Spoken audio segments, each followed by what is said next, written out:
या सृष्टीचा निर्माता त्याला विठ्ठल नाव द्या, राम द्या, कृष्ण द्या, अल्लाह द्या, येशू द्या, सगळे देव एकच आहेत. बरोबर ना बाळांनो?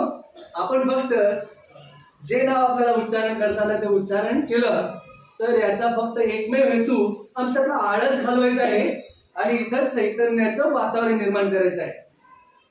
तर मग मित्रांनो, दुपारच्या प्रत्येक सुट्टीनंतर आम्ही आळस घालवण्यासाठी हा प्रयोग 5 ते 10 मिनटं करत असतो आणि त्याचा रिझल्ट अगदी तुमच्या समोर आहे, बघू शकता.